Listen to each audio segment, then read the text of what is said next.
Hey, it's Shibes. Today we're going to talk about 8 books that can help you be a better songwriter. Let's get started.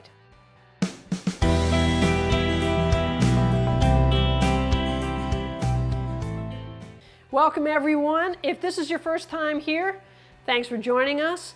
If you find this helpful, please click the subscribe button, and that way you'll know whenever we post new content to help you write songs. First book we're going to talk about, country version of Chicken Soup for the Soul. So it's country songs. It's 101 country songs, from classic country songs to contemporary. The songs covered in here cover a large expanse of time, which is what I love about it. Even if you don't like country songs, it's great to hear how people go about the process of coming up with song ideas and their hooks and how they go through the writing process. If you are a country fan, this has songs from Harper Valley PTA to I Fall to Pieces, Harlan Howard, what a great songwriter. I Can't Make You Love Me, that's a great song. It's written by Mike Reed and Alan Shamblin, who also was a co-writer on the song The House That Built Me. This one's handy to have.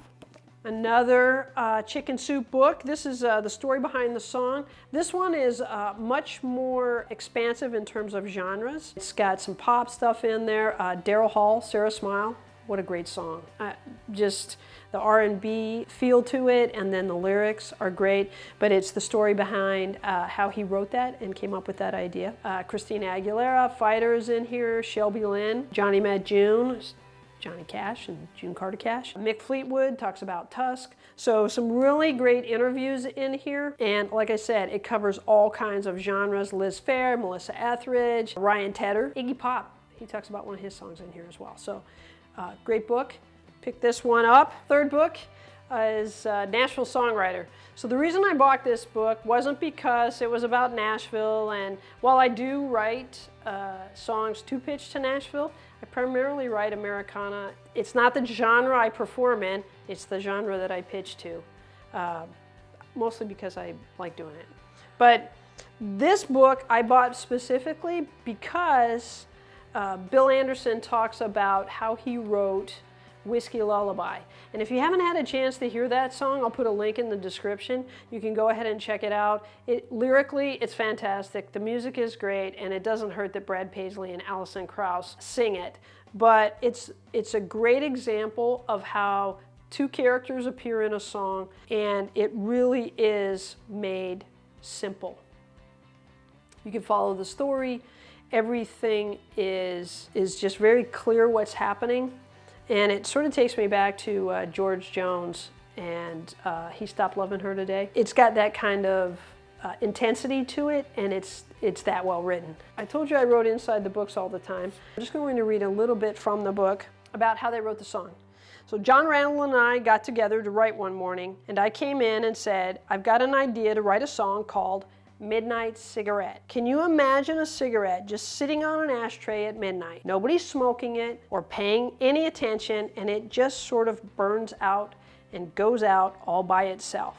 And liken that to a relationship. From there, they got to the first line of Whiskey Lullaby, which is, she put him out like the burning end of a midnight cigarette. And underneath that I have, that's how similes are made. That is a fantastic simile, and to be honest with you, if Bill Anderson hadn't shown up with that thought or that idea, they probably never would have gotten to that simile.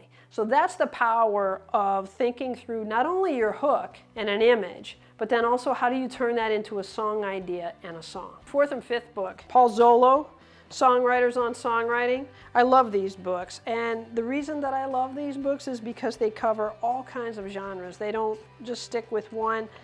And I would encourage you to read interviews about songwriters from other genres, because we all go through the same thing. Even Sia, right? She didn't know how to write a song, and she started one day. So this book in particular, so it starts with Pete Seeger. Shouldn't they all? Sammy Kahn, P.F. Sloan, Joan Baez, Jimmy Webb, my hero Jimmy Webb, Leonard Cohen, Neil Young, Graham Nash, Carlos Santana, holy smokes, Ricky Lee Jones, Tom Petty, Bruce Cockburn, Suzanne Vega, love Suzanne Vega, John Hyatt, Donald Fagen, Lenny Kravitz. So there's quite a few different types of genres in this one, and Paul Zollo does a fantastic job of not only asking about the songs and the process, but also too giving you a little bit of insight into the person, and you can really see how they as a person start to emerge in the song lyrics that they write. You know, on SongChops I always say start with something that's true. As you go through the Zollo books, you'll see almost every single one of them did. Number 5, which is the more songwriters on songwriting. And these are complementary. You'll find some additional folks. Chris Christopherson, Elvis Costello. I love Elvis Costello. Shipbuilding. Oh my gosh, what a great song about what he grew up with. Reminds me of Sting has some similar songs. It sort of talks about his childhood, and you can hear how where he's from, both of them actually, how that comes out through their songs, which is great. Joe Henry, Sia, mentioned Sia. Amy Mann, love Amy Mann. And John Prine, of course. You have to have John Prine. So those first 5 books I showed you are great to start out with, and I would absolutely recommend those. They give you insight into the creative process, what inspired songwriters, and they really do cover a lot of not only contemporary hits, but classic hits from multiple genres. I think it's important that you understand other genres as well, because in your own genre, you can always apply something else from another genre. Also makes it sound unique and different. This one is an add-on. In their own words, Bill Domain, it's much more contemporary. It's got like Seal, Sarah McLachlan, Jewel, Dido, Jane Siberry, Dolly Parton. Who doesn't like an interview with Dolly Parton? One of my favorites in here is a quote from Isaac Hayes. And one of the questions he was asked was, if you were going to teach a class on songwriting, what would you tell your students? It's a great question. And Isaac Hayes responded, you have to explain it. Why this?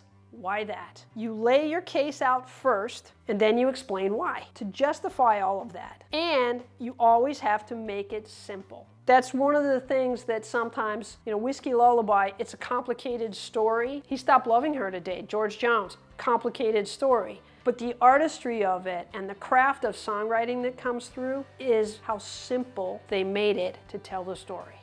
And that, I think, is the underlying thing we're all trying to get to. I try to get to it every day, but it's something that it's what we aspire to. If you can say it simply, then that means people can connect with it, and you get the emotion across of what you're trying to say and your intention. This next one, Pickers and Poets, the Ruthlessly Poetic Singer-Songwriters of Texas. This one is hard to find. It really is focused on Texas, and in Texas a lot of people scrounged around and tried to make a living for themselves, and they still do it to this very day. I mean, there's an essay in here about Terry Hendricks. She's made this her career and works hard every day, works on her songs, and who she is really does come out in her songs. And you know, I talk about start with something that's true. Terry does that all the time.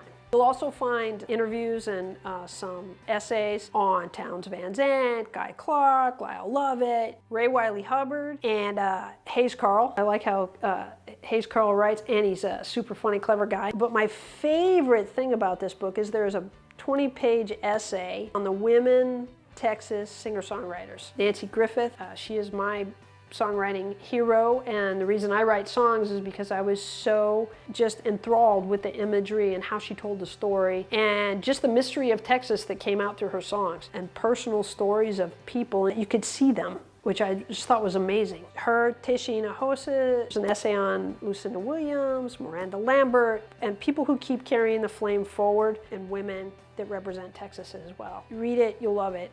Final book is American Songwriter's Song. This one is interviews, and it's just straight up Q&A, but what I like about it is it's got a lot of individuals that are not in those other books. So Annie DeFranco, Rodney Crowell, Ricky Lee Jones, John Legend, Gretchen Peters, another great Texas singer-songwriter, big huge hit, Independence Day. Jeff Tweedy from Uncle Tupelo, Burt Bacharach. I mean, it goes back all the way back to the classics as well. Carole King, great add-on. Hope you find these books helpful. I love books because I can write in them, yes, but it gives me insight into how I can make my songwriting better. I'd encourage you to get a few, read through them. If you've got somebody who's a songwriter who is in your family and you want to encourage them and show them that you support what they're doing, try some of these books. Hope that was helpful. I'm SHIBES. This is SongChops. And until next time, keep writing. Start with something that's true.